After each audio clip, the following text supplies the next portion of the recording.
Fala galera, estou eu aqui de novo, Jefferson Vilela, de volta aos nossos estúdios do Pode Crer Podcast. Tivemos aí no mês de outubro, o Outubro Rosa, que foi só mulheres abençoadíssimas aqui. Então deixo meu abraço aqui a Giovana, a Tamires, que esteve aqui nos nossos estúdios tomando conta e fazendo o que elas queriam aqui. Foram entrevistas maravilhosas. Se você não viu, corre lá para trás aí nos vídeos que tem, tá top demais. 4 mulheres abençoadíssimas, beleza?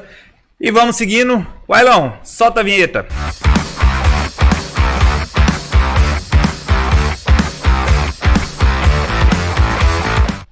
É isso aí, galera. Estamos de volta aqui. Comigo ao meu lado hoje não está ele, que é amigo do cara, mas está o outro amigo do cara. Felipe, seja bem-vindo aos estúdios do Pode Crer Podcast. Obrigado. O Jefão tava de atestado aí de férias estendidas. Pois é. Mas dá uma olhada na barba dele. O cara tá bonito, tá não? Uma barba totalmente diferente. Não sei se você sabia, ele, mas ele tava de atestado porque ele foi dar uma mexida. Foi tentar ficar mais bonitinho, né, cara? Mas, gente, brincadeiras à parte, hoje a gente tá com um cara aqui que eu admiro muito, que eu já falei pra ele que eu me espelho, que eu me inspiro. Então, a gente tem muita coisa boa pra conversar. E é o Hélio, conhecido por todos, Hélio Ranucci. Seja bem-vindo, Hélio. É um prazer tê-lo aqui conosco. Olá, Jefferson, né? O Wailon que tá ali atrás das câmeras. Isso. Nossa, que prazer enorme, Felipe, estar aqui com vocês, né? Espero que o nosso bate-papo possa ser de muito proveito, né? Para nós aqui, para todos aqueles que posteriormente foram ouvir. Amém. Amém. Posso começar já com uma de primeira? Chama! Pensa num cara que tem história pra contar. Tem não, é o tem.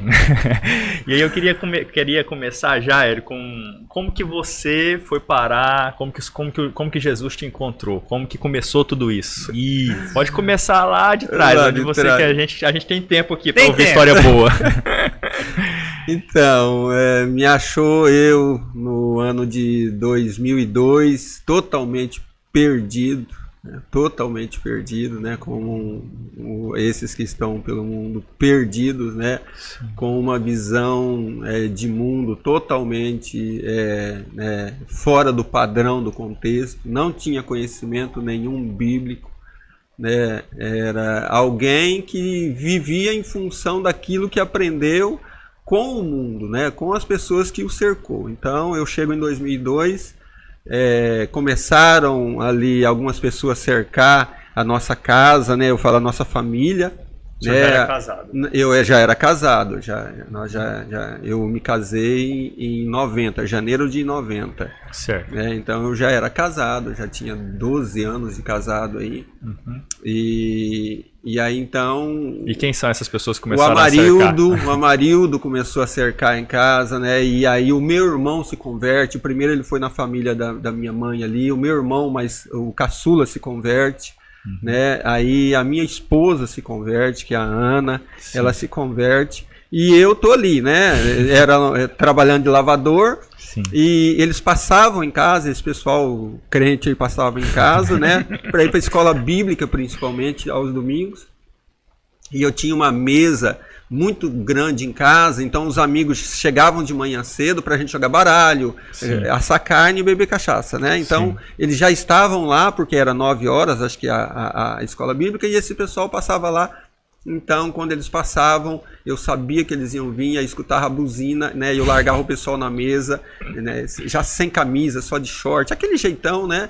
E aí, às vezes eu pegava um instrumento, vassoura, enxada, né? Saía assim lá fora, aí eles falavam, vamos, falava, hoje não, vou carpir o quintal. Tô meio ocupado aqui. Eu tô ocupado, nada, a gente tava assando carne, a gente tava, né? E isso aconteceu várias vezes. Então, eu não conhecia esse pessoal. Só conhecia né? E um dia não teve jeito. Um dia a gente acabou caindo, e eu falo assim que Deus é extraordinário, né? Deus é aquele pescador de tucunaré. Uhum. Ele vai armando. Um dia quando você pega, cara... Dá aquela fisgada bonita. Não escapa. Um dia eu vou para essa tal de escola bíblica dominical. Entrei no auditório, olha, entrar numa igreja, né? Aquela sensação, perdido entrar numa igreja é horrível. Uma sensação de condenação, porque lá dentro você tem impressão, né? Eu me casei na igreja católica, era considerado assim, como tradição, né? Católico, sim, né? Sim. Isso é que é tradicional, né? Uhum. Então eu entro com aquele pensamento, né? Esse lugar é santo, sim, né? todo assustado, com uma Bíblia, aquela Bíbliazinha do Novo Testamento, né? Azulzinha? Era a branca que eu tinha. Eu tinha uma branquinha. Né? Entrei com uma Bíblia, né, do Novo Testamento, eu entrei todo eufórico, afinal eu tinha uma Bíblia na mão. Me sentei, né, a escola bíblica era os não batizados, era tudo dentro do auditório. Sim. E esse dia quem ministrou a escola bíblica foi o bispo. Sim. Era o bispo. Então aquele homenzinho se colocou lá na frente, né, de tamanho, né, porque pro reino, grande no reino, né, um homem extraordinário, né, abraço para Léo e para o bispo. Né, então o bispo colocou-se a ministrar, né? Cara, eu fui fisgado, mas fisgado de um jeito por João 3,16. Aquele homem falou que a Bíblia tinha 66 livros, tinha 31.137 versículos, tinha 1.189 capítulos. Falou todos os livros da Bíblia, leu o versículo de cor. Quando ele leu João 3,16 decorado, aquilo foi me encantando, e aquilo, geralmente, quando nós ateamos fogo em alguma coisa, a gente fala que é fogo, né? Não foi fogo que queimou meu coração. Eu falo que foi larva de vulcão, não ficou pedra sobre pedra, ele derreteu tudo. Uau. Eu fui, assim, cativado pelo evangelho ali. E eu saio daquela ministração, daquela escola bíblica, eu volto para casa, cara, já queria uma Bíblia nova, levei pro lavador, pro escritório do lavador, uma Bíblia, querendo saber o que aquele cara sabia. E eu falei, eu vou aprender o que esse cara... Eu fiquei encantado de um jeito, né? E eu falo assim, foi o amor de Deus pela minha vida que abriu naquele dia os meus olhos e queimou no meu coração esse desejo de conhecê-lo. Então eu levo uma Bíblia para o lavador e ali a gente começa, meus filhos já estão na escola bíblica, já tem conhecimento de algumas coisas. Então a gente começa a apostar. Eu saio do lavador, volto para casa com 5 livros da Bíblia decorados. Consegui decorar Gênesis, Êxodo, Levítico, Número, Deuteronômio. De nome, tá? Não é que eu li, não, de nome. Então eu chego em casa todo eufórico, feliz e conto para eles, ó, pai sabe os 5 livros da Bíblia. Que eles já sabiam por tudo. Aquelas historinhas, sabe? A musiquinha, sabia tudo. Então eles já sabiam. E ali a gente começa a entrar nesse processo. E eu comecei a ler a Bíblia, então todo ano nós líamos a Bíblia. Né? Então a gente sentava, né, para ler a Bíblia, cada um no seu canto, e aí foi acontecendo o processo.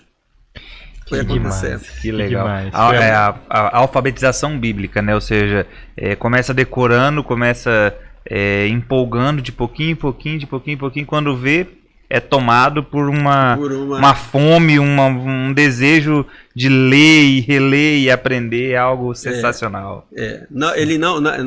O meu despertamento não é esse momento. Sim, isso surgiu, o meu despertamento foi no encontro. Aí sim eu fiquei... Quanto tempo depois disso? 2 anos depois. Mas aí, depois desse episódio da escola bíblica, o senhor começou a frequentar a igreja? Comecei a... Mas tinha alguém, o Amarildo dizia que Deus falava e eu não conseguia ouvir essa voz. E aí, como é que chegamos lá no encontro? Em qual encontro? No encontro em Porto Velho. 2 anos depois, eu me batizo nesse período, né? Eu começo a frequentar a igreja, começo a frequentar a escola. E o Amarildo era ali o líder do senhor? Era líder, era ele que fazia essas reuniões de célula. O bispo era líder ali, acho que o supervisor dele era líder, e a gente estava frequentando na casa da Ivanilda, acho que né? Ali do fórum, da Nilda, né? Era esse processo começou junto, o Amarildo, líder ali, a gente começou a frequentar essa célula. Né? E nesse período eu lembro muito pouco. O que eu lembro é pós-batismo no Espírito Santo. Aí ficou aí. Pra cima. Como que foi isso? Nesse período nós fomos convidados para um encontro que estava constantemente a de encontros. Inclusive, nessa época a igreja de Porto Velho, né? Com o pastor Moacir, né, tinha um relacionamento com a igreja aqui, e eles faziam o encontro, os irmãos daqui iam para Porto Velho. Então aí nesse período nós fomos convidados, e nesse período passou a haver essa necessidade de ouvir essa voz, porque as pessoas diziam que Deus falava, que Deus tinha um chamado, e eu não conseguia enxergar isso ainda. Essa minha busca era uma loucura, eu estava com muita fome, era muito... mas eu não conseguia ouvir isso ainda. E aí ele diz, Deus fala. Eu falei, cara, mas nunca falou comigo. Como é que Deus fala? E isso para mim era inimaginável. Aquele negócio, né?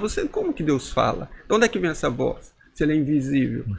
Então, coincidiu em 21 de abril de 2002, um encontro em Porto Velho. Acho que foi 19, 20 e 21. Esse dia eu lembro. E como que foi o fato? Como que foi então, o encontro? Sexta-feira nós chegamos, não podia conversar, era aquele encontro, né? Encontro com Deus, então não fala.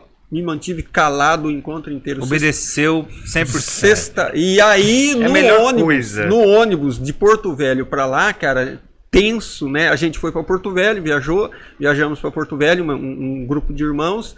Chegam em Porto Velho, sexta-feira muito tenso, porque era numa chácara, num sítio, fomos no escuro. E ali eu pensando, falava, meu Deus, eu tinha um coração duro ainda, né? E eu acho que eu nunca chorei na minha vida, né? Então eu pensei assim, eu falei assim, fiz aquele negócio, vamos fazer um teste? Então vou fazer um teste. Se o senhor arrancar uma lágrima do meu olho, eu sei que o senhor é Deus. Eu sei que o senhor existe. Ô, bobeira. Foi desse tipo assim, né? Então eu não choro, eu não consigo chorar. Eu não chorei no velório do meu pai, eu não chorava, não tinha. Então eu sabia que eu tinha algo dentro de mim que tinha enrijecido meu coração, que não tinha esse. Então, se o senhor realmente existir, tira uma lágrima do meu olho. Né? Então, sexta, nada, sábado, nada, no domingo de manhã, que era o último dia do encontro, levanta cedo, né? Tem aquele período, aquela primeira ministração, e então tem o café da manhã. Terminou a ministração e aí ele disse assim, irmãos, vamos tomar café da manhã, a gente retorna, né? E eu fui levantar do banco para ir tomar o café da manhã. Quando eu fiz assim para levantar, veio aquela cachoeira. Aquilo assim me pegou como se eu tivesse caído debaixo de uma queda d'água, né, do Espírito Santo. Você estava tomando Não, eu estava tinha terminado a ministração. Tinha terminado. Devocional. O devocional de manhã. Nada com nada. Ainda acordando nada, terminou, vamos levantar, todo mundo levantou, tal, e eu fui fazer assim. Quando eu fiz assim para levantar, aquilo veio. Aquilo veio.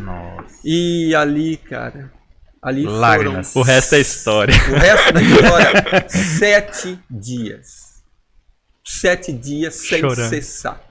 Chorando nesse período, não dá para acreditar. Não dá para nem eu contar não comia. Eu falei para minha mãe, eu cheguei em casa, minha mãe, na segunda-feira de manhã, foi saber como é que foi, porque eu falei para ela que eu ia para o encontro e tal. A minha mãe tinha o hábito de toda manhã de segunda-feira ir pro supermercado.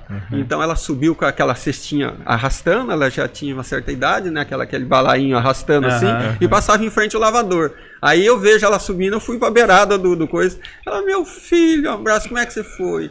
Eu disse pra ela, mãe, eu quero morrer, eu quero ir embora da terra. Falei, desse jeito.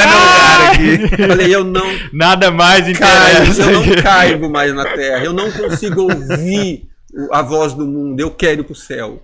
Ela, calma, meu filho, eu não queria mais. Aquilo que eu estava experimentando, cara, eu não queria nunca mais experimentar outra coisa. Nossa. Era assim uma loucura. E aquela semana, nossa, aconteceram. Eu não comia, eu ia comer, cara. Eu ouvi uma voz que dizia, vai na casa de fulano. O cara ia empurrar o prato de comida, ia perturbar o cara que estava almoçando para profetizar sobre a vida dele, mas chorando que nem criança. Então foi uma semana para isso parar. Para quem pediu para derramar uma lágrima, então, então eu vejo assim que ele quis mostrar desde o início, né, aquilo que ele era, aquilo que ele podia fazer, aquilo que ele pode fazer. Então ali foi a conquista e a partir daí então, né, houve uma revolução, né, e aí começa um processo de desintoxicação de tudo aquilo que eu havia experimentado, né? Experimentado de conceitos, princípios, né? Para você arrancar. E eu digo que é como se tivesse assentado em cima de um montulho de lixo, uma grande escavadeira, e ela num processo de 10 anos foi retirando todo o lixo, todo o lixo. Hoje eu consigo compreender, hoje, né, nós estamos no hoje, né, eu consigo compreender, né, 20 anos depois eu consigo compreender o processo. 10 anos arrancando lixo. Sim. Depois vai vir o segundo estágio de sair, trocar de profissão, 10 anos se preparando Como que foi isso, para um velho? novo estágio. De lavador É. a advogado. Como que foi Então, esse processo? esse processo... Eu já tô chorando aqui, já falou que nunca tinha derramado uma lágrima, eu que já tô chorando aqui. Então, esse processo, né, teve processos aí, assim, que teve que ser muito bem fundamentado. Eu creio, Deus me levou a um processo de fundamentar, de alicerçar, aliás, a minha fé, né, com raízes que hoje eu compreendo. Oração, leitura da palavra, né? Eu li, assim, nesse período eu li a Bíblia umas 10 vezes seguida, né? Todo ano li a Bíblia, né? Continuo lendo, mas eu teve um 7 de setembro nesse período que era feriado e eu comecei a ler a Bíblia de manhã. Eu fui parar de ler a Bíblia às 6 horas da tarde. Eu li ali, ó, de Coríntios, eu fui parar lá, terminou o livro de Hebreus. Nossa. Eu li a Bíblia inteira ali, esse Novo Testamento todo ali num dia. Porque era muito gostoso era muito gostoso. Eu não queria terra, eu queria céu. E era o feriado, o dia de eu pescar. Eu fui ler a Bíblia o dia inteiro. Né? Pescador compulsivo, caçador compulsivo. E isso tudo, cara, eu dei minhas espingardas embora, né? Eu tinha um Winchester, eu tinha uma sarrasqueta, eu tinha as varas de pescar. Eu dei embora, cara. Essas coisas eu dei embora. Troquei a troco de uma Bíblia, né? Eu posso dizer literalmente que eu troquei a troco de uma Bíblia, né? Então esse processo, 2006, nós saímos de 2002, caminhamos, em 2006, você sempre quer mais, né? Então em 2006 veio uma pastora chamada Joelma, irmã de um outro pastor que frequentou muito tempo nessa época, que eles vieram muitas vezes para cá. Então a Joelma vem, faz um final de semana... Aniversário de 15 anos da igreja. Da igreja? Sim.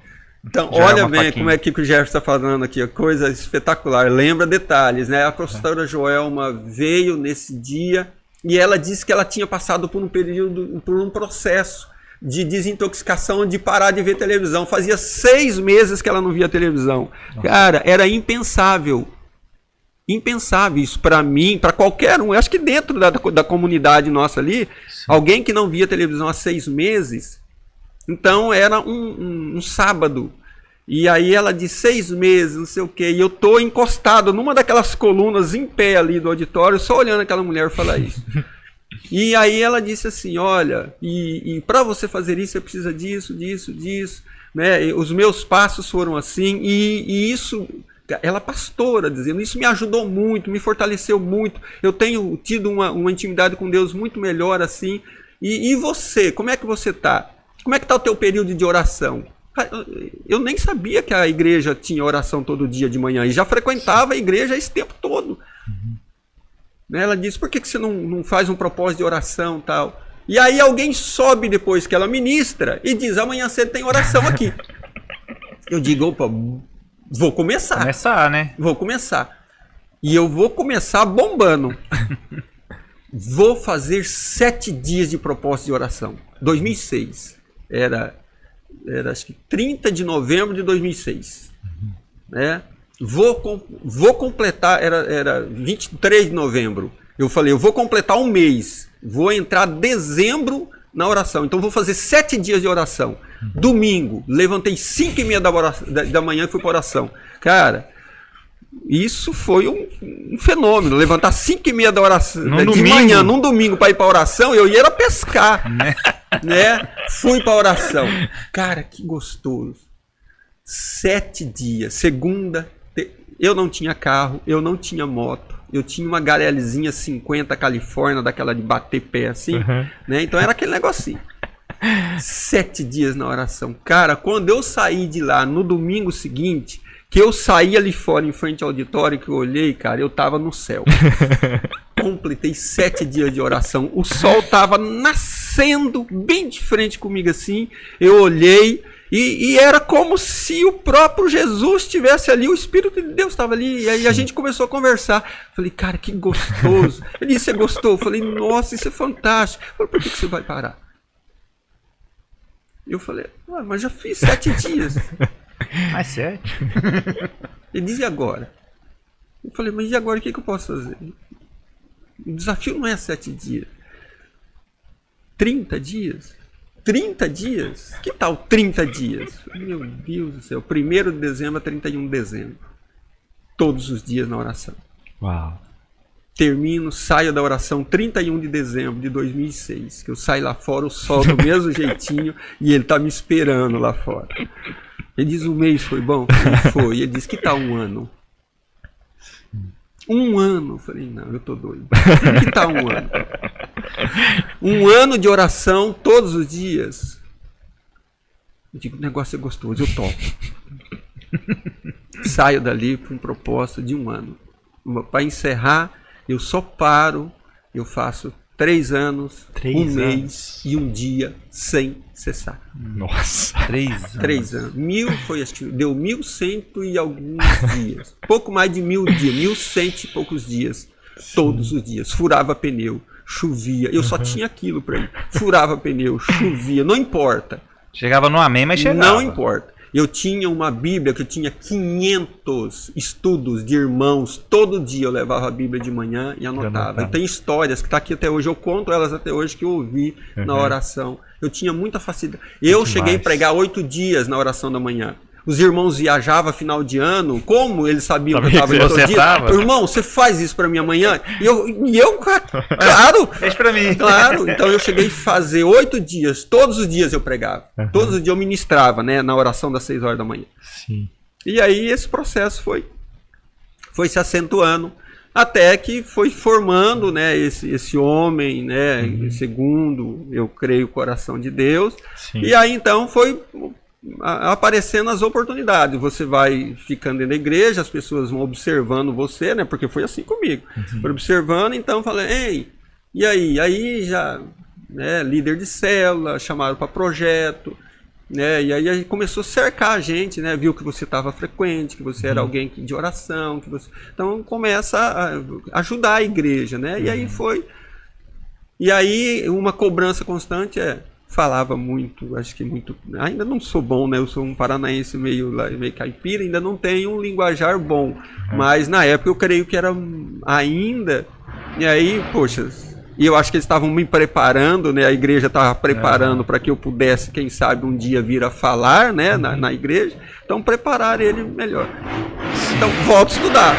E aí foi onde começaram a insistir para eu voltar a estudar. Né? Então, um período aí de 2 anos e meio insistindo, e eu não, né? Até chega um 31 de dezembro. Isso já é que ano, mais ou menos? 2009. Então tem 7 anos de convertido ali, mais ou menos. Tem. Nós vamos chegar em 2009, né? Tem a virada, né? A gente tem o jantar, né? Essa tradicional. E terminamos o jantar, já era 10 horas da noite, né? Eu tô com a minha família, meus filhos ainda são novos, né? Pequenininho ali. Terminamos, a Ana, eu, o Leandro, a Dara, e aí o Irani tá sentado do lado ali, né? Jantando, terminou de jantar, né? E o Leandro já tem aí seus 15 anos de idade, né? Tava ali, fez o vestibular, acho que tava fazendo estava fazendo faculdade já, ou ia começar a faculdade naquele ano, né? E aí a minha esposa está fazendo um curso técnico de radiologia, né? E eu de lavador, não tenho condição financeira, e eles querendo que eu estude, não tem condição de estudar. Sim. Aí o Irani chega e diz assim, e aí? Terminou 10 horas da noite, terminou ele nas minhas costas assim, né? Ele diz assim, e aí, já decidiu? Aí eu falei para ele, decidiu o quê? Ele falou assim, voltar a estudar. Eu fui dar desculpa para ele, dar desculpa pro Irani é besteira, né? Eu disse para ele que eu tinha um filho e uma esposa estudando, e ele disse que não estava perguntando nem de filha nem de esposa. Ele queria saber a minha resposta em relação à minha pessoa. Sim. Né? E aí eu não estava interessado nessa conversa, né? Ele perguntou, fez uma pergunta, eu queria responder rápido para ele. Ele disse, você tem interesse em alguma coisa? Eu falei, um dia eu pensei em fazer direito. Né? E eles, né? Então ele disse, se você se propor a fazer, eu colaboro com você um semestre. Ele acaba de jogar no coração de alguém um balde de larva de vulcão. Né? Quando ele disse isso, cara, eu implodi de novo. Eu explodi. O vulcão veio à tona. aquilo encheu eu falei, é verdade? Ele falou, eu saí dali, fui pra casa da minha mãe contar pra ela que eu ia fazer direito, não ia ser mais lavador, ia virar doutor. Saí dali, fui pra casa da minha mãe.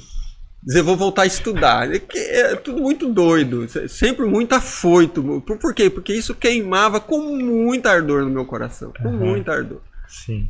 Né? Então, e isso começou esse processo aí, e aí então no dia seguinte, a segunda-feira, eu vou entregar, eu lavo um carro de um juiz, né, do magistrado, né, e vou pro fórum entregar. E aí eu tô lá fora, tô mal vestido, né, não gostava de entrar no fórum, e ele manda recado pro guarda trazer eu pra sala dele. Né? Então eu entro dentro imagina, dentro do gabinete de um magistrado, cara. Quando eu entrei dentro daquele lugar, meu coração derreteu. Eu pensei, Deus, por que eu fui insolente, estúpido? Eu errei na vida. Esse cara acertou. O cara tá de terno, gravata, ar-condicionado, um escritório todo arrumado e eu, pode falar palavrão? Me lascando lá fora, no sol quente, quebrado, com câncer no nariz, todo arrebentado. Câncer de tanto ficar no sol. No sol, câncer de pele. E eu pensei, eu errei na vida e esse cara acertou. Por quê? E eu saí ali de dentro, cara, chorando, já saí chorando. Saí pela porta do fórum chorando. Viro o fórum, pego a liberando a delegacia, tinha uma árvore debaixo do fórum eleitoral. Ali eu não aguentei. Ali eu abracei a árvore e chorava que nem criança. E ali nós conversamos. Ali foi a virada. Ali foi a virada. Eu já tinha aí essa oferta no meu coração e ali eu comecei a chorar dizendo, meu Deus, aquele cara fez isso, acertou na vida e eu errei, né? E agora não dá mais tempo, eu não consigo e comecei a me lamentar. E ele não alisou não, ele diz, a culpa foi sua.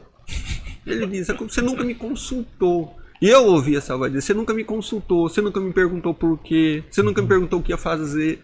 Sim. Eu disse, tá bom, mas... E ali embaixo da árvore começa o processo de Hélio para Dr. Hélio. Isso. Então ali, quando eu falei assim, mas e agora, o que eu faço? Ele falou, eu posso mudar a tua história.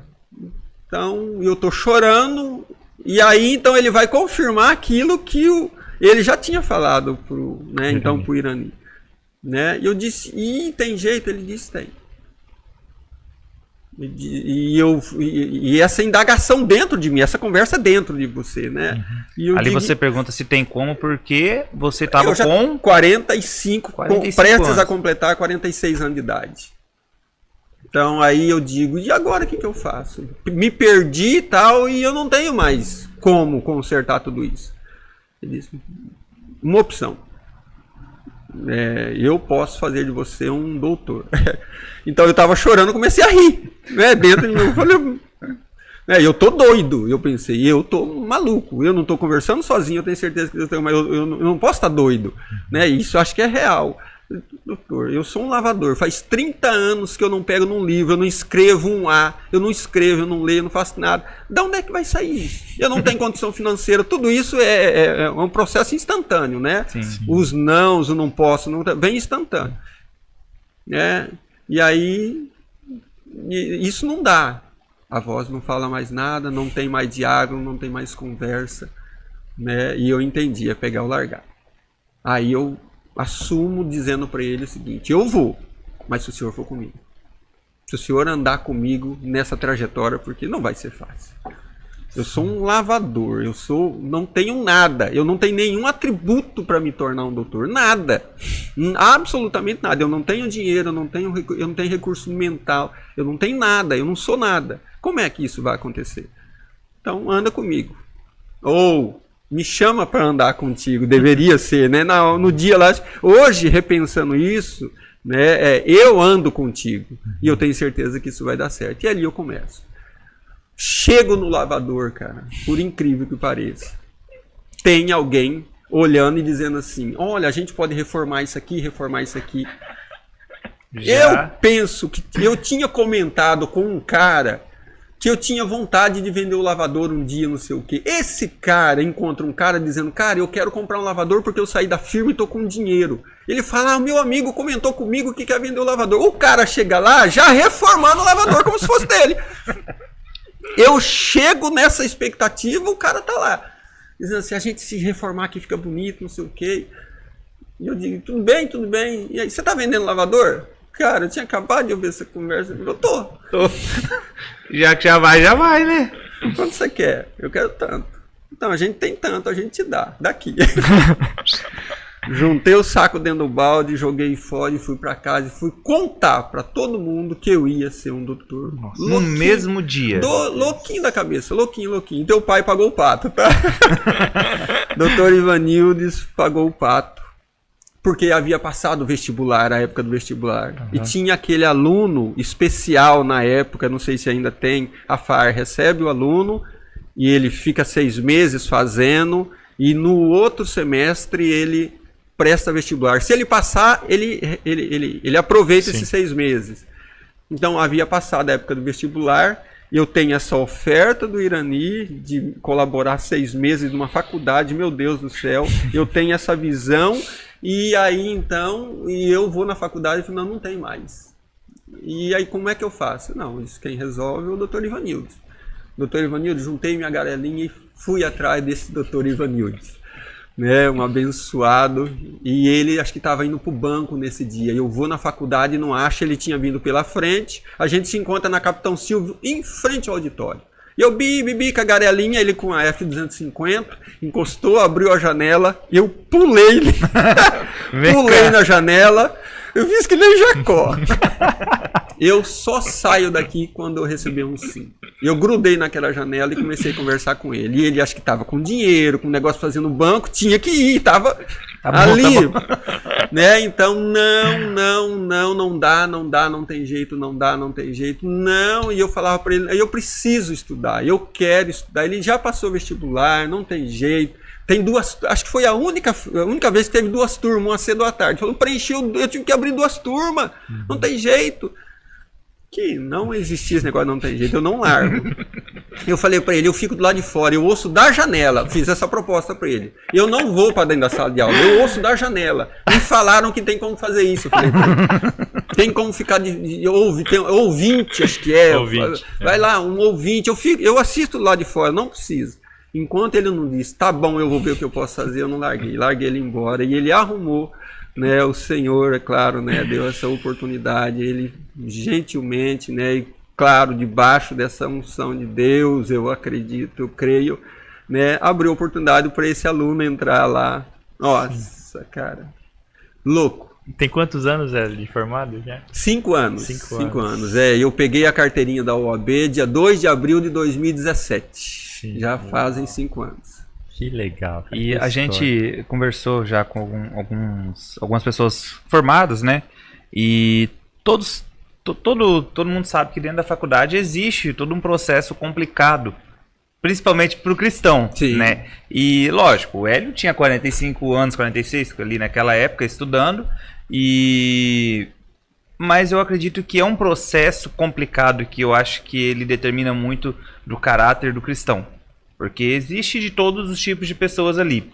Hélio, como que foi para você voltar ao ambiente escolar e, assim, lembrar que eu sou cristão e eu preciso levar a minha fé aqui dentro e ser apenas a pessoa? Porque a gente vê que muita coisa ocorre dentro do período de estudo dentro da faculdade. Não só como todo lugar, todo mundo fala que é um período que a pessoa se mostra realmente quem ela é. Sim. E você passa esse momento, a gente vê que você está firme. Foi algo super normal, lógico, Deus estava com você ali, você chamou ele para caminhar, ele te chamou para caminhar junto, mas houve momentos complicados pela sua faixa etária na época, ou não? Em relação à fé, você fala? Em tudo. Então, a única dificuldade... O que o inimigo pode mandar de ruim possível? Então, o primeiro dia de aula, eu encontro doutora Gilza. Eu entro no portão, eu olho para aquele mundo, eu não acredito, né? Só criança, né? Para mim, com 45, 46 anos de idade, só criança.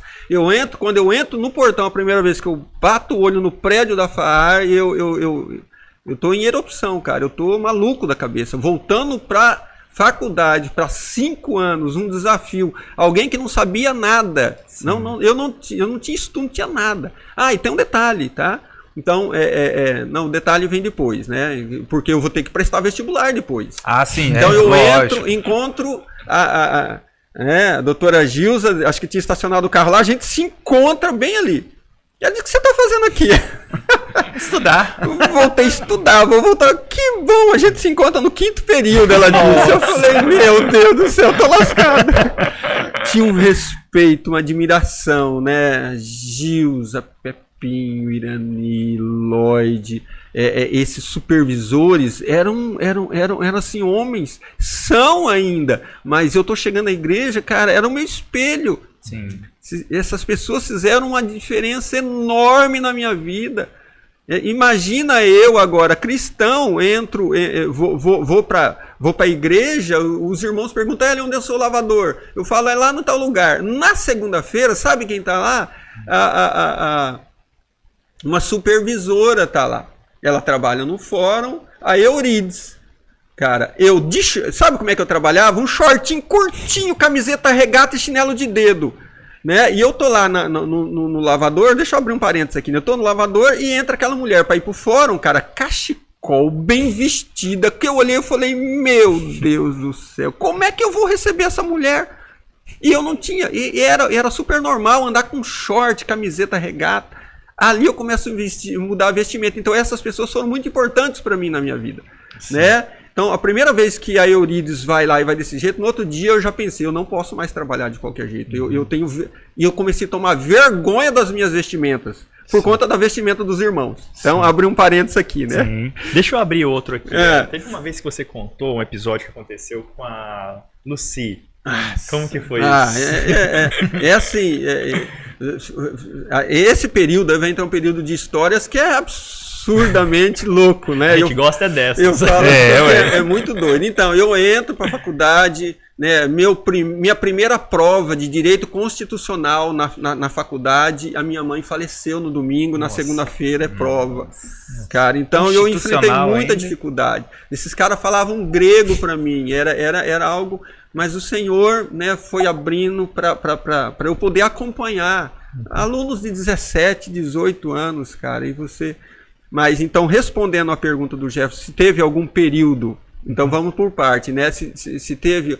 Cara, eu entrei na faculdade, né, isso não assim... Isso é público, tá? Por isso eu vou falar aqui. A nossa sala foi tida como a sala das mulheres mais bonitas da faculdade na época. Todas moças, bonitas, jovens, todas mulheres, moças de respeito. E, cara, eu me dava muito bem com toda a turma, mas eu era muito amigo desse pessoal. Muito amigo desse pessoal. Nós entramos na faculdade 5 anos juntos e saímos com o mesmo respeito.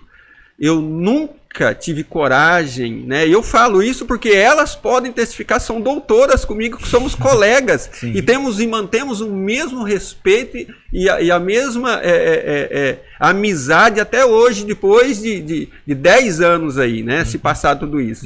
Mas como entramos, saímos, mantendo o respeito. Tanto que no 5º período eu fui chamado para ser o líder da sala de aula. Porque isso impunha um respeito. Como um cristão, como um homem que tinha uma opinião, como alguém que tinha uma postura, como alguém que não era variável. Então eles tinham lá o comportamento deles e eu o meu. Cada um respeitava o seu. Então chegou uma hora que, cara, você é o mais indicado para você, né, coordenar a turma, porque... Sim. Consegue balancear a situação. Né? Então, e por respeito, sim, né? Claro. Termino o curso como aluno destaque. Legal. É muito incrível, né? Mas no meio disso aí tem muita história. Tem muita história, tem muita coisa para se contar. Você quer saber? Então não teve, viu, Jefferson? Eu não teve período. Eu ouvi do pastor de jovens ali de Goiânia, de onde é que é? Esqueço o nome dele. Fala bem rapidinho. Não. É um jovem também ali, esqueci o nome dele. Mas ele disse que o cristão que entra na faculdade cristão e sai cristão nunca mais se desconverte, ele fala, né? Talvez seja por esse teu pensamento. Isso, exato. Mas então, olha só como é que o processo é importante. Deus havia fundamentado a minha fé tão bem, né? Exatamente. Era propósito dele. Por quê? Porque eu teria que enfrentar um outro processo na minha vida.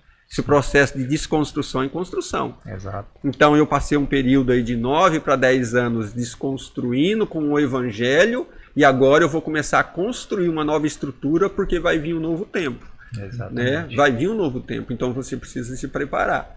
Eu comento um pouco sobre essa parte, porque assim, é algo que a nossa juventude sofre. É algo que nós mesmos aqui no Papo Cabeça que tem lá pra trás, a gente falou, cara, a época de juventude, a época de faculdade é algo muito complicado. Difícil. É complexo. É difícil, cara. É tentação demais. O cão, ele atenta mesmo, bicho.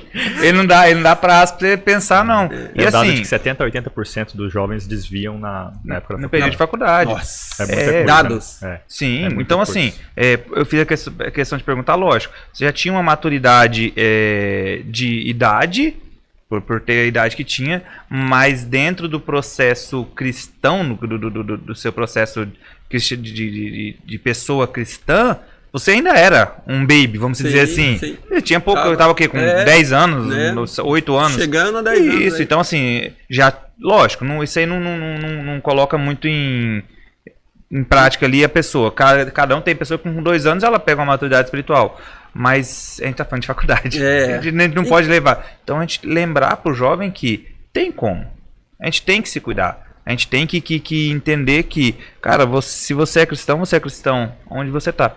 Seja na sala de aula, seja em qualquer lugar. É um estilo de vida. Não, eu vou pra igreja no final de semana e durante a semana eu só olho na faculdade e falo, esse aí vai só na igreja mesmo, entendeu?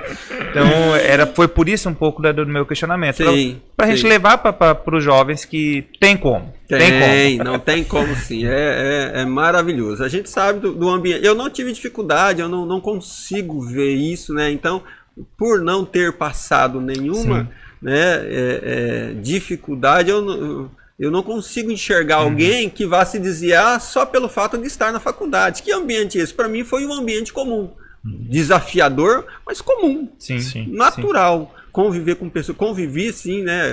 Se relacionar com pessoas diferentes. Pessoas bem vestidas, né? Pessoas jovens, pessoas atraentes, assim. Nesse aspecto, né? Exato. Poxa, você não pode ser suscetível a essas coisas, né? Então, eu creio que Deus preparou para isso. Né? Então fundamentou bem a fé para que se esse processo fosse um processo que pudesse desviar, não aconteceu. Ali eu não falhei. Se for desviar, vai ser aí no futuro. Não foi. E não vai. Não vai. Amém. Eu creio, né? Eu creio para, né? E aí então algumas histórias, né? Você quer saber da tia Lucy? Da tia Lucy, né? Então eu tô nesse período aí. A tia Lucy foi um pouquinho antes de eu ir para a faculdade, né? Eu ainda tô ali no lavador, né? Ela tinha um Tempra, acho que na época, né? Ela, Dr. Sérgio, tinha um Tempra. Ela tinha assim o hábito de pedir para lavar o carro. Então às vezes pedia para consertar. Olha, tem um negócio aí, manda trocar óleo. Cara, eu ficava envergonhado, né? Porque tinha assim uma confiança tão grande, né? Então ela pede para eu levar o carro para lavar, eu levo o carro para lavar e eu vou retirar os objetos e guardar, porque eu tinha todo um cuidado em fazer isso com os carros, né? Os objetos para ver se tinha alguma coisa de valor. Então ela tinha R$10 numa porta, R$10 no console e R$10 solto. Eu juntei R$30, dobrei e coloquei no cinzeiro, né? E aí, então, lavamos o carro, tal, eu dou o retoque final, lembrei que o dinheiro, falei, vou colocar no mesmo lugar, que eu tiro só tinha 20. Não. E eu já tinha recebido a ligação dela. Putz. Que já estava indo buscar. Que estava indo levar, porque ela disse, olha, eu tô indo almoçar. Ixi, eu tinha, assim, todo cuidado para não, imagina, deixar a dona Lucy, Deus o livre. Né? Eu pego o carro dela e que eu tô dirigindo, tiro R$20. O cara roubou. O cara que lavou o carro tirou R$10. E eu estava numa situação na época financeira muito ruim, muito péssima. A lavada nessa época, essa lavada que eu fiz para ela custava R$5. O cara tirou 2 lavadas. O cara já tirou 2. Nossa. E eu, no caminho, cara, aquilo vai me martirizando. E eu coloquei, eu falei, e agora? Quando eu encosto em frente, e eu pensei, eu vou lesar uma irmã minha. Eu já tinha esse sentimento em mim, né? Eu vou lesar, né? E eu fiquei naquela, cara, o que eu faço? Não falo nada, ela não vai perceber. Tiro 10 reais, não consegui. Eu tirei 10 reais e coloquei 10 reais no meu bolso.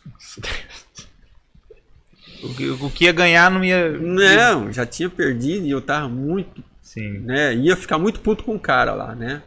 E aí então eu entro correndo, tal, bato na porta, ela diz, entra. Eu entro com a chave assim, já tremo em cima da hora, né? Ela olha pra mim, ela diz, Deus tem um recado pra você. Eu falei, bicho, você tá sabendo que a gente roubou ela? Já tá sabendo que alguém roubou, né? Eu vou contar porque eu já contei esse fato algumas vezes, né? Então ela abre a gaveta da onde ela recebe, né, o dinheiro ali, acho que das consultas, né? Ela tem uma mão grande, a Lucia é grande, ela tem uma mão enorme, né? E ela diz, Deus tem um recado para você. Abra a mão. Eu fiz assim, as duas. Eu coloquei assim, ela enfiou a mão lá dentro, amassou tudo que pôde e colocou na minha mão. Quando ela fez isso, eu desabei. Caí no chão. Eu caí no chão chorando. Que resposta desesperado, automática, cara. Eu falei, meu Deus, o que é isso? E ela disse, calma, o que tá acontecendo? Ela não sabia ainda, né? Não sabia. Cara, aí eu falei, depois eu vou te contar, né? Cara, eu vou dizer uma coisa pra você. Coisas, ela não sei se foi 18 lavadas que eu ganhei ali, que ela... Então, essas coisas, cara, Deus ia dizendo assim, não se preocupe, não precisa você se desviar, você não precisa procurar alternativa. Uau. Cara, um dia chega um cara no lavador, eu tinha uma padaria, deixa eu contar esse fato aqui, para você ver como é que essas coisas, ele ia fundamentando para que eu não precisasse procurar alternativa, né? Dando certeza que ele é um Deus que pode prover tudo, em todas as áreas. Sim. Milagres extraordinários. Então o padeiro um dia pagando a energia, a gente vai para frente ali, conversando, ele diz assim, como é que tá a energia? Eu falei, cara, tá vindo caro demais. Ele diz aqui então, ele no outro dia contrata um cara para fazer o cabrito no relógio dele.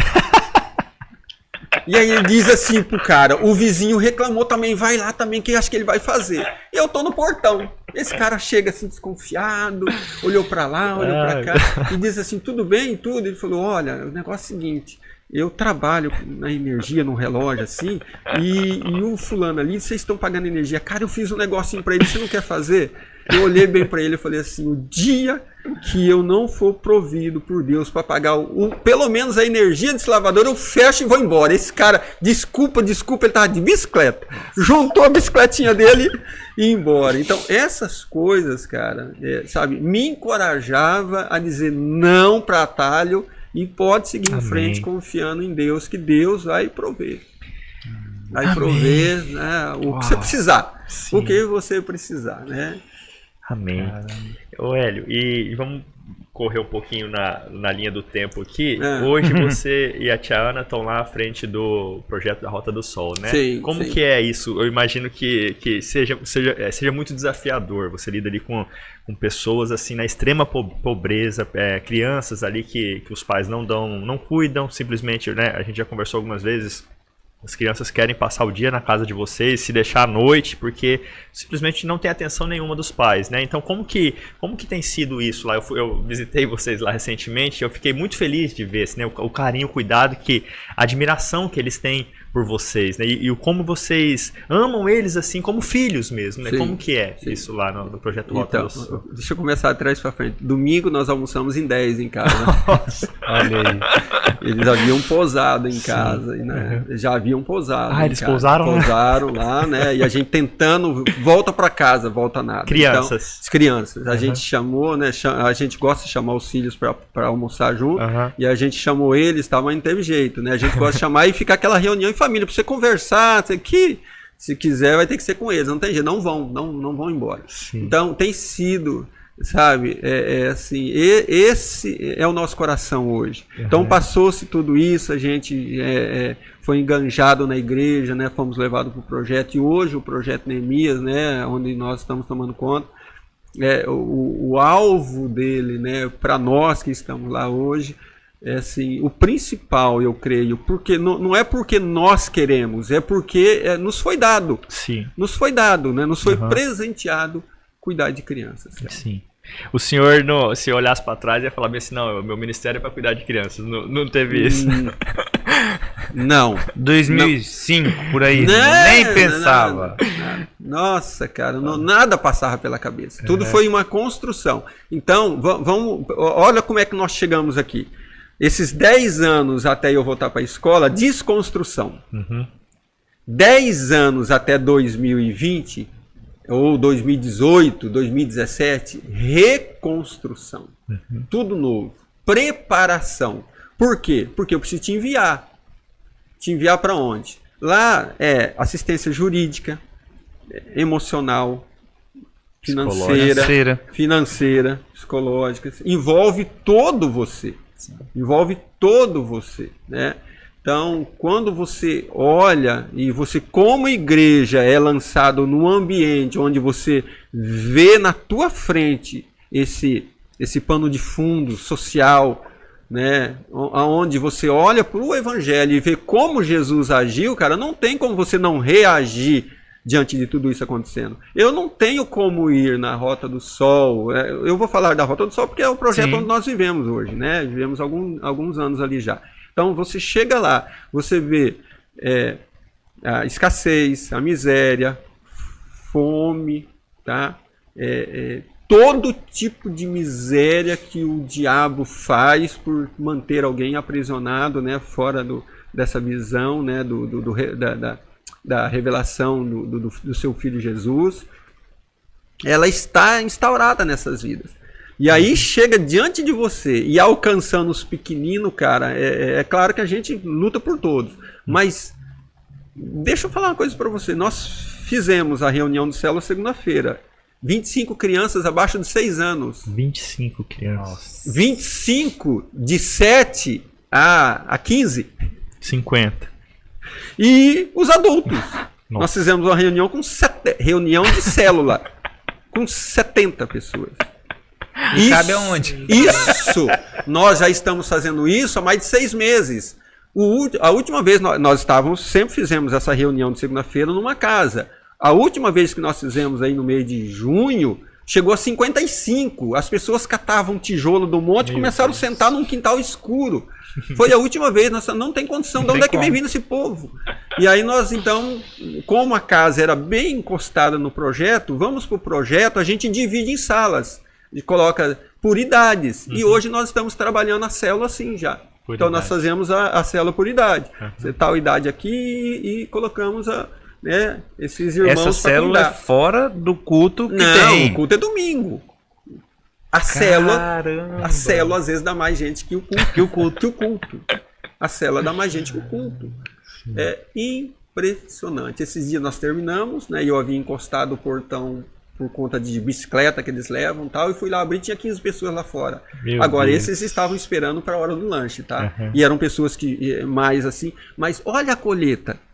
Se nós tínhamos 55, 60, 70 pessoas lá dentro e tinha 15 fora, olha o tamanho da colheita que nós temos tendo a oportunidade. Então teve pessoas que falaram, não, cara, acaba com isso. Para com isso. Tudo bem, nós temos a nossa reunião de célula, deve ser organizada, deve ser tudo. E a gente está indo para esse padrão. Mas como é que eu vou dizer para umas pessoas que estão indo a nós, vindo a nós, e eu creio que isso é um envio de Deus, é uma colheita dele, e dizer, vai embora daqui que não faz sentido. Eu falo, não! Eu vou para aquele lugar, eu oro, Senhor, manda, eu vou cuidar, eu garanto, eu falo para ele, eu prometo, Senhor, eu vou cuidar, manda 200, pode mandar, manda criança, manda 200 e manda o pequenininho com 5 pães e 2 peixinhos também. Então, e tem sido desafiador isso, porque nós temos que preparar, nós sempre fizemos, aprendi, né, a satisfazer as necessidades deles num todo. Então, procuramos dar o melhor estudo, procuramos orar, procuramos fazer de tudo. E, ao final, procuramos fazer com que eles não vão para casa. Qualquer uma das vezes que você for lá, você vai encontrar alguém dizendo, deixa eu levar um para minha mãe, deixa eu levar um para meu irmão. Todas as vezes. Então, tem carência de pão? Tem. Tem. E quando você olha para isso, cara, quanto mais eu olho para isso, mais eu invisto. Por quê? Porque eu não quero, eu vi que Jesus sobrou. Então todo mundo saiu de barriga cheia e eu não quero, né? É um desejo meu, não quero que esses também vão embora de barriga vazia. Né? Eu quero supri-lo em tudo, em tudo. É um desejo do meu coração. Talvez eu não consiga fazê-lo, né? Mas é o desejo meu é fazer isso. Então, nós, no trabalho da Rota do Sol hoje, ele está direcionado para isso. Ele tem sido uma bênção, né? A igreja tem sido abençoadora, eu creio, daquele setor. Eu creio. Nós temos visto testemunho. Eles têm acontecido milagres que vocês não têm ideia. Se eu contar para vocês quantos milagres de cura, cada cura extraordinária. Posso contar uma rapidinho? Pode. Então, uma criança chega na célula, uma criança que toma a injeção, acho que por 5 anos, uma bezetacil todo mês, está condenada a isso. Ela já toma isso há 5 anos ou mais. Ela está com 11 anos de idade, ela toma, parece que desde os 4, 5 anos, todo mês. Aquele dia ela tinha tomado uma injeção. Qual que é o problema dela? Ninguém sabe. Só A mãe não, é que ali é falou. uma coisa que ajuda. Era uma bezetacil, ela está condenada e ela chegava morta, né? Morta que eu falo é sem nenhuma aparência, sem nenhum, ela não tem emoção, não nada. Não tem emoção, não tem nada, né? Chegava aquela criança Apática. morta, apática, morta ali na cela, não conversava, não fazia nada, né? Não respondia, era aquela já com 11 anos de idade, levada pela mãe, né? Então ela chega ali. E aí nós estamos experimentando oração e Deus curando-se. E é uma promessa dele. E aí naquela noite a gente chama algumas pessoas para orar, essas pessoas recebem oração, a gente pede para a mãe fala, não, o médico disse que não precisa orar não. A gente termina a oração, mas a gente quer orar. Terminamos a oração por ela, não, mas traz a sua filha aqui que nós vamos orar por ela, mesmo a senhora não querendo. E trouxemos a criança ali e oramos por ela. Nesse dia ela disse, é a última vez que eu vim aqui porque eu estou mudando. E então ela muda, a gente não vê mais. 6 meses depois a criança volta, sozinha, vai para o projeto, num momento de almoço e encontra a Ana. E diz, tia Ana, olha eu aqui, quem é você? Eu sou a fulana. Que legal, onde é que você está morando? Estou lá, não sei o que. Tia Ana, a última injeção que eu tomei foi aquele dia. Uau! Ela diz, a última injeção que eu tomei na minha vida foi aquele dia. Cara, então, como é que você vai se recusar ao chamado de Deus para... As pessoas perguntam, tem preço? Tem isso? Tem aquilo? Tem tudo isso, para todos nós. Agora, cara, o que você experimenta não tem preço. Uma brincadeirinha assim, bem básica, mas que... Não sei se contribui, mas vai contribuir. Não, você falou que... É porque eu fiquei imaginando aqui, viajando.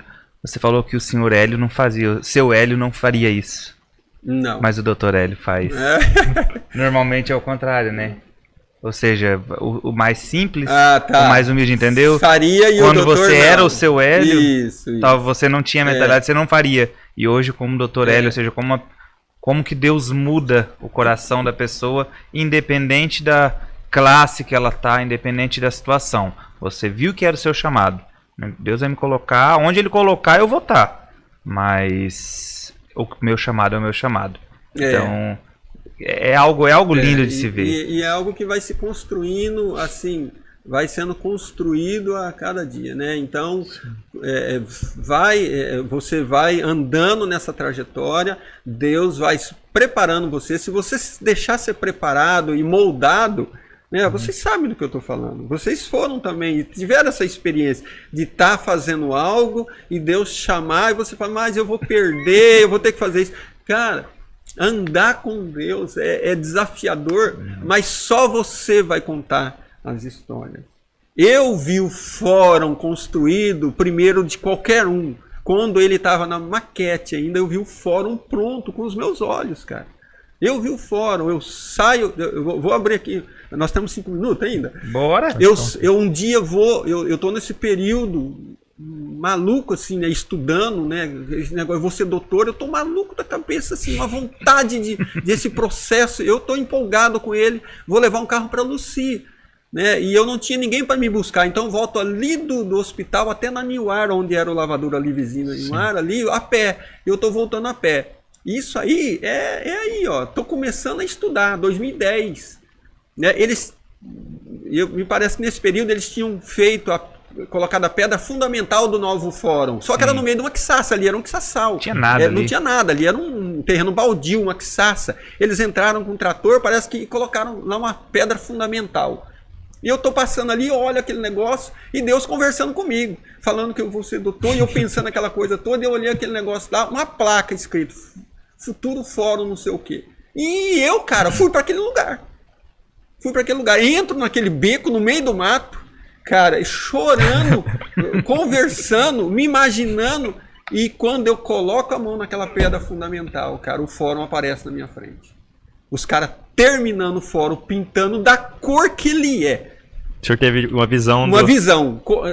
Depois que eu vi o filme daquele cara que tem um negócio aqui do super-herói lá, que ele mexe com aqueles negócios, aparece aqueles negócios, tudo. Homem de Ferro. Homem de Ferro. E eu já tive essa visão antes do Homem de Ferro, de tocar no negócio e aparecer tudo na minha frente. Depois que eu vi uma cena do filme, eu falei, eu vi isso antes, já na minha vida. Então, quando eu toco aquela pedra fundamental, cara, os caras estão terminando a construção e pintando. Uau. E eu, no meio do mato, começo a gritar. E chorar. E eu aponto para aquele lugar e digo, faça bem feito, pinta dessa cor, porque aí eu vou trabalhar. Eu vou estar aí. Eu vou estar aí. Na inauguração Amém. do Glória fórum, a Deus. eu tava lá.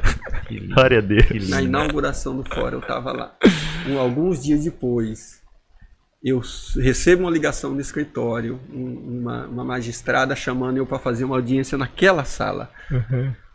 Eu recebo uma ligação, eu era dativo, né, para ser advogado dativo naquela sala. Uhum. Quando eu entrei lá, eu disse, está se cumprindo tudo aquilo que eu vi um dia.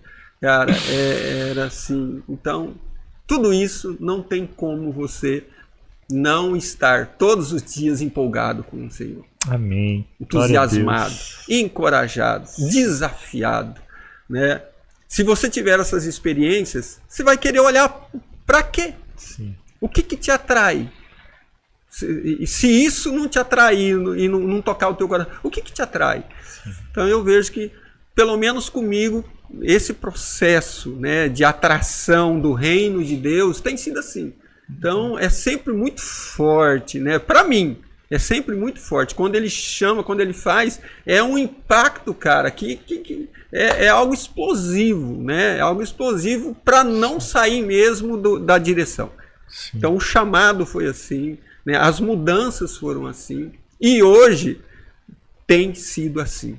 Tem sido assim. Né? A nossa experiência é largar uma criança. Ontem, nós largamos uma criança com febre. Nós íamos levar, né, ela, porque ela estava na cela com febre, né, e aí nós largamos, a mãe dela não estava em casa, nós ligamos para a mãe dela, tal, dizemos, tua filha está com febre e tal, e ela, não, pode deixar, que ela já tomou antibiótico, mas nós íamos levar ela para o médico, acompanhar, ficar com ela, porque cara, eu não tenho mais vida fora disso, a gente não tem mais o que fazer em casa, a gente não tem mais o que fazer, nossos filhos cresceram, o Senhor os abençoou, promessa dele. Né, os nossos filhos bem-sucedidos os abençoou. E agora nós somos dois, eu e a minha esposa, e o nosso coração é um. Sim. Um para essa visão que tem sido colocada no nosso coração para trabalharmos como igreja na Rota do Sol. Né? A igreja tem sido uma bênção para as nossas vidas e para aqueles que a gente tem podido assistir ali na Rota do Sol. Amém. Então tem sido esse tempo. Esse tempo último agora tem sido esse tempo desafiador. Projetos de ensino, aquilo que nós ganhamos, cara, nós queremos dar para os outros. Aquilo que nós ganhamos.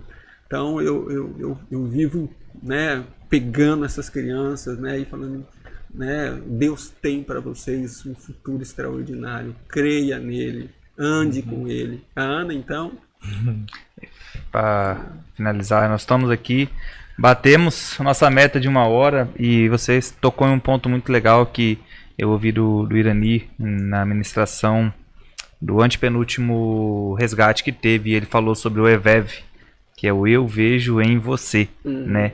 E é justamente o que você está falando. E eu vou deixar para o irmão encerrar, porque a gente já deu o nosso horário para não prolongar muito, mas que o senhor deixe a sua mensagem para os nossos jovens, a câmera está aí, fale aquilo que o senhor sentir sobre isso. Cara, não tem o que falar. É um exemplo vivo de como servir. A pessoa fica, mas eu não sei o que eu faço na igreja. Ô, bichão, dá uma vergonha na sua cara, olha aí, ó. Conversa com ele. E sobre essa questão do eu vejo em você, sobre descentralizar e ver, e igual você falou, passar tudo que a gente recebeu. Eu vejo em você, então vamos, eu cresci, você também cresce, todo mundo. Não é só não, eu pude, você continua na mesmice. Então, o microfone é seu, Hélio. Então, para eu poder encerrar, né, e dar aí, não sei, de repente poder colaborar com você em algumas tomadas de atitudes, né? Uma coisa eu quero deixar muito claro para você, e você só vai experimentar se você experimentar, que é, quanto menos de você, mais Deus vai poder estar em você. Se você se esvaziar da sua vontade, a plenitude de Deus em você, cara, vai fazer de você. Então, o jovem, né, nós temos desejo de crescimento, desejo de ser grande, desejo de conquista, desejo de tudo isso. Tudo isso está em Cristo. Vou citar aqui, né, Colossenses capítulo 2, versículo 3. Paulo orando para esse povo, ele dizendo assim, dando a receita. Em Cristo estão escondidos todos os tesouros da ciência e do conhecimento. Todos, cara, é o meu versículo preferido, porque quando eu me abasteço de Cristo, quando eu estou em Cristo, eu tenho tudo. E é tudo para suportar o que eu não tenho, o que vai me faltar, tudo para suportar. Eu tenho tudo que vai fazer eu passar pelo processo difícil, e eu tenho tudo para crescer. Então eu tenho tudo em todas as áreas. Tenho tudo para tudo que eu vou precisar. Porque nossa vida não é feita só de... né? Nossa vida é feita de dificuldade, nossa vida é feita de renúncia. Então, para tudo que você precisar, você encontra em Cristo, né, o suprimento para essa necessidade. Então, quando a dor vir, a dor da renúncia, a dificuldade, Cristo vai suprir. Quando você precisar de recurso, Cristo vai suprir. Quando você precisar de poder, Cristo vai estar lá. Então, é em Cristo, se você se abastecer dele. Nosso grande problema é carregar eu em mim e o Espírito Santo em mim. E nós ficarmos estapeando para ver quem manda. E aí, então, há um progresso assim, relativo, né? Você, às vezes, vai ali e volta por conta de decisões erradas, né?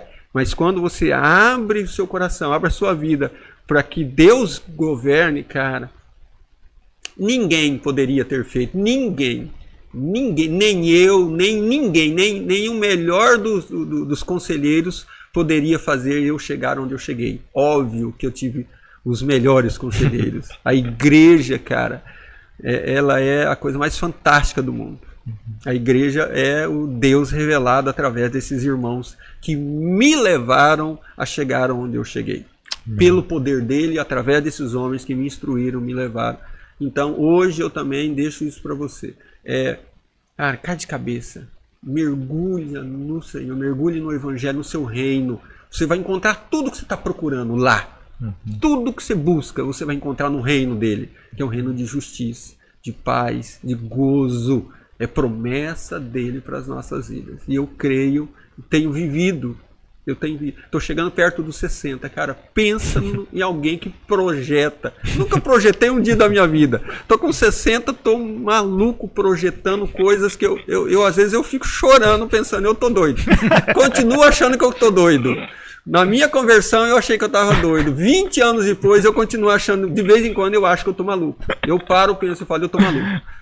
Isso não pode estar no meu pensamento. Mas é desafiador, cara. Mas é tremendo. Pensa no desafio de você clamar por Deus e Ele responder a tua oração. Você fica, você sai.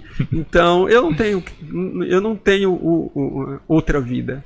Eu acredito que nós morremos, né, para uma outra vida que eu já não conheço mais. A gente não tem mais vida social sequer, porque a nossa vida está no reino, né? E ela é dia e noite, todos os dias. Todos os dias. E essa é a experiência que você, se viver, você viverá. Você viverá, com certeza. Vai ter vida e vida em abundância. Amém. Ô tio, a gente queria te agradecer. Não tem como não sair dessa conversa inspirado e ver a forma como o Senhor fala, apaixonado do Evangelho, apaixonado de carregar essa cruz, né? Nos motiva, né, a renunciar, a falar, Senhor, eu quero trabalhar mais, eu quero fazer, como o Senhor disse, não existe outra vida, né? Quando depois que quem põe a mão no arado não consegue fazer outra coisa mais, né? Então, profecia um dia para minha vida. Colocou a mão no arado, não pode olhar para trás. Sim. Então, é sempre muito bom conversar com o Senhor e saiba que o Senhor sempre nos abençoa muito. Então, Amém. que o Senhor multiplique as bênçãos sobre o Senhor, sobre a tia Amém. Ana e sobre o projeto, porque nós recebemos. Como é edificante para nós bater esse papo com vocês. Amém. Eu tenho certeza que todo mundo gostou, então se você gostou, em casa, compartilhe, manda para os seus amigos, porque essa pessoa também vai ser abençoada como a gente está sendo aqui. É você que finaliza, Elefão. Muito obrigado, que Deus te abençoe cada dia mais, foi um prazerzaço ter você aqui no Pode Crer Podcast. O convite para uma segunda vez já está estendido aí, é só a gente marcar. Foi muito bom tê-lo aqui. Quero agradecer o Felipe que está aqui, o Denilson que não pôde estar, o Arlo que está aqui nos fundos e cada um de vocês que esteve até agora nos assistindo, nos ouvindo aqui no Pode Crer Podcast. Que Deus abençoe vocês e curte, compartilha, mande para seus amigos, porque Deus tem muita coisa para fazer, beleza? Forte abraço e até o próximo Pode Crer Podcast.